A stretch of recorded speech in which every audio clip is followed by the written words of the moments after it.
26/11 के मुंबई हमले में कुल 170 लोग मारे गए और 300 से अधिक लोग घायल हुए। यह हमला पाकिस्तानी आतंकवादी संगठन लश्कर-ए-तैयबा द्वारा किया गया था। आतंकवादियों ने समुद्री रास्ते से मुंबई में प्रवेश किया और उसके बाद अलग अलग ग्रुप में बंटकर Taj hotel, Oberoi hotel, Chhatrapati Shivaji terminal, Nariman house पर अंधाधुंध गोलियां चलाई। इस हमले का मास्टरमाइंड तसव्वुर हुसैन राणा था, जिसको 10 अप्रैल को अमेरिका से प्रत्यार्पण करके भारत लाया गया। तसव्वुर हुसैन राणा का जन्म 12 जनवरी 1961 को पाकिस्तान में हुआ था, जिसने बाद में कनाडा का नागरिक बन गया।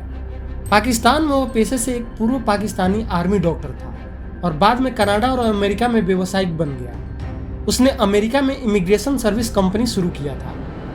राणा पर आरोप है कि उसने हेडली की भारत यात्रा और रेकी के लिए लॉजिस्टिक सपोर्ट जैसे कि फर्जी कागजात ट्रेवल एजेंट दिया। तसव्वुर हुसैन राणा एक पाकिस्तानी मूल का कनाडाई नागरिक है जो अमेरिका में रह रहा था। उसका नाम 2008 के 26/11 मुंबई आतंकी हमले की साजिश में डेविड हेडली के जरिए सामने आया। हेडली हमले की तैयारी और रेकी के लिए भारत आया था। अब इसमें राणा की क्या भूमिका थी? तो राणा और हेडली मिलकर फर्स्ट वर्ल्ड इमिग्रेशन सर्विस के नाम से एक फर्जी इमिग्रेशन कंपनी चलाते थे। इस कंपनी की आड़ में हेडली भारत गया और वहां उसने ताज होटल, चाबड़ा हाउस और छत्रपति शिवाजी टर्मिनल जैसे स्थानों की रेकी की। राणा ने हेडली को भारत का वीज़ा दिलाने में भी मदद किया और उसने बिजनेस विजिटर बनाकर भारत भेजा ताकि वह आसानी से भारत में घुसकर रेकी कर सके।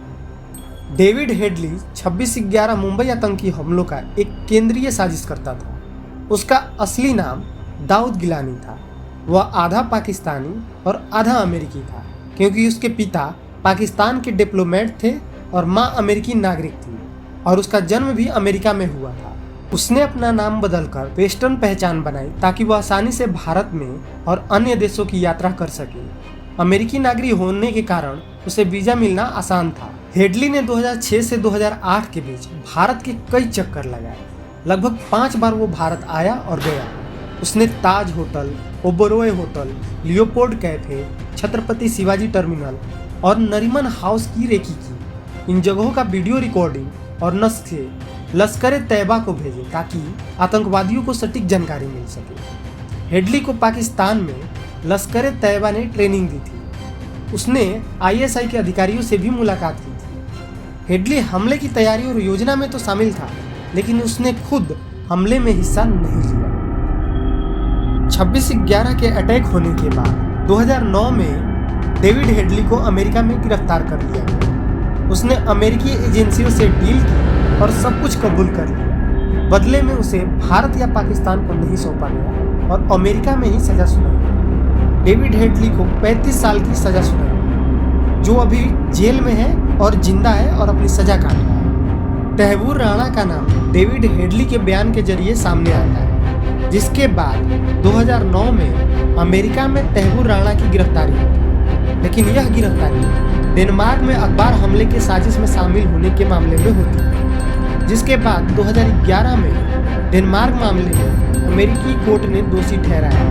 लेकिन 26/11 हमले में तसव्वुर राणा को दोषी नहीं माना, जिसके बाद 14 साल की सजा भी सुनाई। 2020 में पहली बार भारत ने आधिकारिक रूप से अमेरिका से प्रत्यार्पण की मांग की और 26/11 केस मुकदमा चलाने के लिए कहा, जिसके बाद अमेरिका ने 2021-22 में अमेरिका की अदालत में प्रत्यार्पण को लेकर कानूनी कार्रवाई शुरू की, जिसके बाद 21 मई 2030 को अदालत ने भारत को प्रत्यार्पण की अनुमति दे दी। कोर्ट ने कहा कि भारत के पास राणा के खिलाफ प्राथमिक सबूत मौजूद है, जिसके बाद अप्रैल 2024 से मार्च 2024 तक प्रत्यार्पण में तकनीकी देरी हुई। राणा ने कई बार अलग अलग कोर्टों में अपील की कि उसे छोड़ दिया, जिसके बाद 10 अप्रैल 2025 को तसव्वुर राणा को भारत लाया गया। दिल्ली के पालम एयरबेस पर उतारा गया, जिसके बाद NIA ने हिरासत में लिया, जो मेडिकल परीक्षण के बाद कोर्ट में पेश हुआ। भारत और अमेरिका के बीच 1997 में हुई प्रत्यार्पण संधि के तहत भारत को कुछ महत्वपूर्ण शर्तों का पालन करना होगा, जैसे कि राणा पर केवल 26/11 से जुड़े मामलों के ही मुकदमा चलाया जा सकता है, अन्य मामलों में नहीं। उसे भारतीय न्यायालयों में पारदर्शी और निष्पक्ष सुनवाई का अधिकार मिला। अन्य देशों को भारत राणा को किसी तीसरे देश को प्रत्यापित नहीं कर सकता। भारत को राणा की सुरक्षा, स्वास्थ्य और कानूनी सहायता सुनिश्चित करनी है। एनआईए ने अपने मुख्यालय में राणा से पूछताछ के लिए एक विशेष कक्षिका तैयार किया, जहां केवल 12 अधिकारी ही प्रवेश कर सकते। पूछताछ के दौरान राणा को डेविड हेडली के साथ उसकी बातचीत, ईमेल, वीडियो और अन्य सबूत दिखाए जाते। भारत में आतंकवाद के मामले में फांसी की सजा का प्रावधान, लेकिन प्रत्यार्पण संधि की शर्तों के तहत राणा को फांसी देना संभव नहीं, क्योंकि अमेरिका ने उसे इसी शर्त पर सौंपा है, उसे मृत्युदंड नहीं दिया जाए। तैमूर राणा को एनआईए अदालत ने उसे 18 दिनों की कस्टडी में भेज दिया है। इस प्रकार तैमूर राणा की गिरफ्तारी से भारत की एक डिप्लोमेटिक जीत हुई।